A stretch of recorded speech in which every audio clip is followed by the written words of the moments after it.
So my earliest childhood memory when I was young was that I wasn't good enough. I remember that my parents were divorced when I was 2 years old, and when you're 2, you really can't sit there and say, wait, where did daddy go? So when someone leaves, you make up, I don't want to say you make up messages in your head, but I guess you do. We all create messages in our minds of what we think. So that probably was my earliest childhood memory, was that I wasn't good enough. And then throughout my entire life, there were so many other messages that nobody ever said to me I wasn't good enough. But what they said is what they didn't say. So there was a time I'll never forget. I was this little girl, and my hair was brown and nappy, and it was like really tight, curly, and it was short. And I never felt that I was pretty enough. And I was standing next to my cousin, who was absolutely beautiful, and she was standing there next to me. And my grandfather looked at me and he said, nothing to me, and he looked at my cousin and he said, "Oh, you're so beautiful, Jody. Never forget how beautiful you are." But he never said anything to me.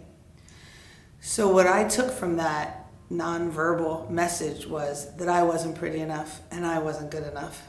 And there's also this other experience. One time I was in math class. I think I was like in 5th grade, right? And my math teacher was trying to teach me long division. And I still to this day, I didn't understand that long division goes with multiplication. And he was like, "Lisa, what don't you get?" And I was confused. I don't understand math. And he took his pencil and he erased the problems on the test that I didn't get correct. And he showed me how to do it. And he left his answers on the test so that I could pass that math test in 5th grade. But what that did was that told me that I wasn't smart enough. I wasn't smart enough to understand math. I wasn't smart enough for him to take the time to teach me how to get long division.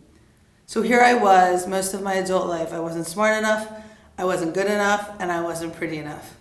But let me tell you something. I am now today because I have fought the good fight. Because what do I mean by fight the good fight?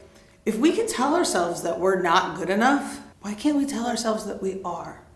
Why can't we listen to the evidence? What I mean by listening to the evidence is I went to college. I overcame that I'm not smart enough. Not only did I get 1 degree, but I got 2 degrees. I'm not saying everybody has to go to college, but notice what you can do. Take advantage of what you are. Embrace who you are today. And remind yourself on an ongoing basis that you are good enough. We are all good enough.